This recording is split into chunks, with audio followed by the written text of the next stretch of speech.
Rocketeer foi um filme produzido pela Disney no início dos anos 90, que era baseado numa HQ de super-heróis, escrita e desenhada pelo Dave Stevens, e contava a história de um piloto acrobático que descobria, por acaso, um jato poderosíssimo que permitia ele voar com uma velocidade muito maior do que a capacidade até então inventada na época. 1938 foi o momento auge da aviação.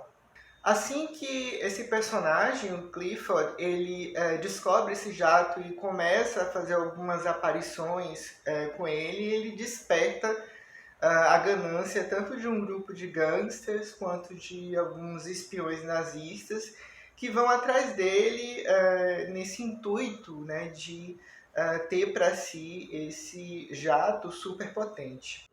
Com a chegada do Disney Plus no Brasil e, claro, a integração do Rocketeer no catálogo do canal de streaming, o público brasileiro está tendo possibilidade de ter, ou de revisitar, ou de ter uma familiaridade com esse filme de super-herói um pouco desconhecido, mas que é cultuado por muita gente, que integra o catálogo deles. É sobre Rocketeer que a gente vai falar no vídeo de hoje.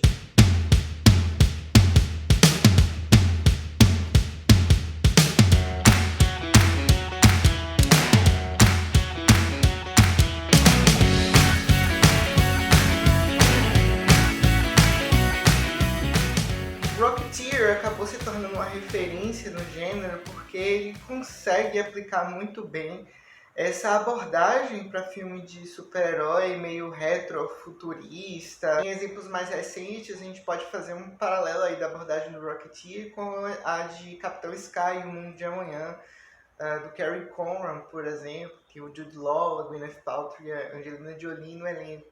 Ou então do Fantasma, que também é da década de 90, que foi protagonizado pelo Billy Zane, tem a Catherine Zeta-Jones. Mas é claro que o paralelo mais fácil, mais comum, é com o Capitão América, o primeiro Vingador, que foi o primeiro filme do personagem interpretado pelo Chris Evans no universo da Marvel, que, não por coincidência, também tinha o nazismo como um dos vilões.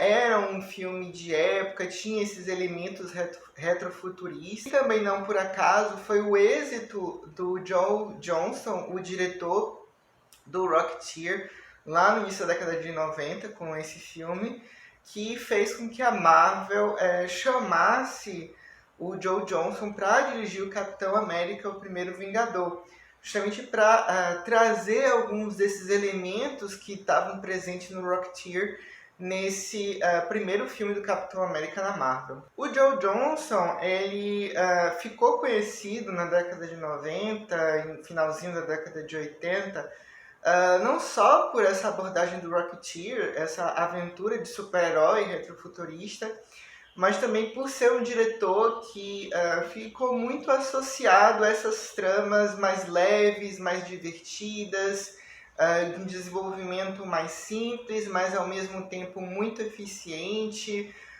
que preencheram as sessões da tarde, né? O Joe Johnston, ele foi cria do Spielberg, ele trabalhou bastante com o George Lucas nos bastidores da saga Star Wars. O Joe Johnston, ele era design de produção, então ele, por exemplo, ajudou o George Lucas a chegar num visual consistente para as naves. A Millennium Falcon do Han Solo, por exemplo, é obra do Joe Johnston, então ele é uma figura bastante importante. Além do Rocketeer, o Joe Johnston dirigiu outros dois filmes que são bastante cultuados, né? O Jumanji, de 1995, com o Robin Williams, e o Querido Encolher as Crianças, do finalzinho da década de 80. O Rocketeer, ele tem mesmo essa atmosfera mais ingênua de filme de super-herói, com uma trajetória desse personagem muito bem delineada e recorrente, que divide muito bem ali os personagens que representam bem e que representam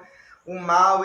Ele não complexifica muito a psicologia dessas personagens. É um filme que difere bastante de abordagens mais contemporâneas desse tipo de personagem, que opta por um cinismo, como é o caso, por exemplo, do Homem de Ferro do Robert Downey Jr., de séries como The Boys, que está sendo exibida agora na Amazon Prime. Ele tem propositalmente esse intuito de construir essa aura romântica em torno do super-herói, né? Do super-herói inspirar sentimentos positivos. É a mesma proposta, por exemplo, que tem o Super-Homem do Christopher Reeve, a Mulher Maravilha da Gal Gadot e, como a gente citou aqui, o Capitão América do Chris Evans.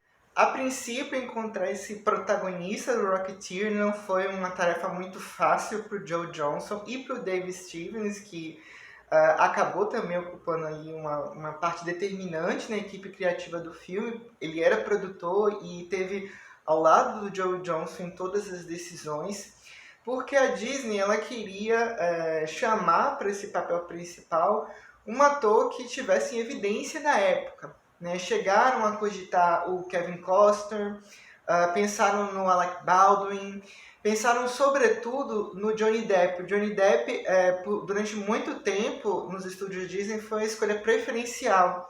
Mas o Joe Johnston ele ficou bastante impressionado com um teste do Billy Campbell, que era um ator pouco conhecido na época. O Billy Campbell apareceu com o corte de cabelo do personagem. Mais curiosa ainda é toda a concepção do vilão Neville Sinclair, né, que no filme ele é um ator de Hollywood que no final ele acaba se revelando um espião nazista. Ele é muito inspirado no Errol Flynn, o ator que durante muito tempo, entre a década de 30 e 40, ficou conhecido por ter encarnado o Robin Hood. Nessa época surgiram vários boatos de que o Errol Flynn era um espião nazista e esse personagem, esse vilão, acaba sendo inspirado nele, inclusive o próprio visual com aquele bigodinho. E o Rocketeer, a equipe do Rocketeer acabou chamando o Timothy Dalton, recém-saído do 007. O último filme 007 que ele tinha feito foi 007 Permissão para Matar, no finalzinho da década de 80. E chamam ele, escalam ele para fazer esse vilão. Uma escalação muito bem sacada, por sinal. Há algumas menções a outras personalidades da época, né? O Harry Hughes, por exemplo, é um dos personagens do filme. Ele é interpretado pelo Terry O'Quinn, que ficou famoso pela série Lost, né? Ele viveu John Locke na série Lost. A gente tem também a Jane, que é a mocinha da história, interpretada pela Jennifer Connelly, que muito pela semelhança da Jennifer Connelly com a Elizabeth Taylor, o visual dessa personagem acabou se inspirando nos visuais da Elizabeth Taylor. Curioso também que nos quadrinhos essa personagem não se chama Jane, ela é a Betty. E a Betty, uma referência direta a Betty Page, a pin-up. Ela acaba sendo a mocinha das HQs, ela é uma personagem da história, ela acabou ficando de fora dessa versão da Disney. Rocketeer é um filme que até hoje tem fãs mundo afora, né?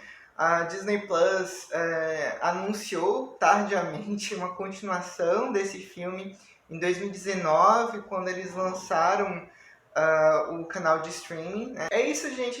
Diz aqui nos comentários o que vocês acham do Rocketeer, gostam do Rocketeer, já assistiram, não assistiram, se não assistiram, quais são as expectativas, se assistiram, o que é que acham do filme, o que é que esperam de uma continuação desse longa. Diz aqui nos comentários, e não se esquece de se inscrever aqui no nosso canal no YouTube, de ativar esse sininho que tem embaixo, porque notifica vocês toda vez que um novo vídeo é postado aqui, de dar like nos nossos vídeos, de compartilhar, de comentar.